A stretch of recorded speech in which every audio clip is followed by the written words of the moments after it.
সাত সকালে আরামবাগ বাজারে ভোট প্রচারে বেরিয়ে এবার সোজা ঢুকে গেলেন চপের দোকানে। সেখানে নিজের হাতে চপ ভাজলেন আরামবাগের তৃণমূল প্রার্থী মিতা বাগ। সকাল সকাল আরামবাগের তৃণমূল প্রার্থী মিতা বাগ সবজি বাজারে যান এবং সেখানে ক্রেতা বিক্রেতা থেকে শুরু করে নিত্য যাতায়াতকারী মানুষের সঙ্গে কুশল বিনিময় করেন, হাত জোর করে ভোট ভিক্ষা করেন। এরপরেই এলাকার মানুষজনও তৃণমূলের এই প্রার্থীকে সাদরে গ্রহণ করেন। এদিকে বাজারে ঘুরতে ঘুরতে তিনি হঠাৎই দেখতে পান একটি চপের দোকান, আর সেখানে চপ ভাজা চলছে। তিনি কাল বিলম্ব না করে সেই দোকানে ঢুকে চপ ভাজতে শুরু করে দেন, সেই চপ বিক্রিও করে দেন।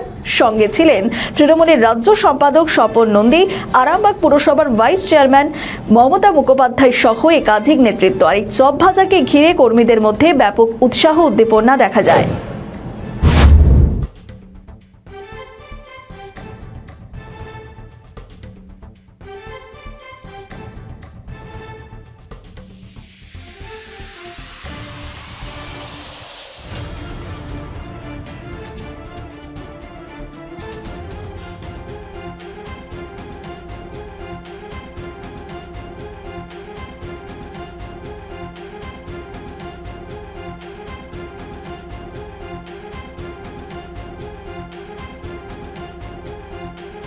আমাদের ভিডিও ভালো লাগলে লাইক ও শেয়ার করুন, কমেন্ট সেকশনে আপনাদের মতামত জানান।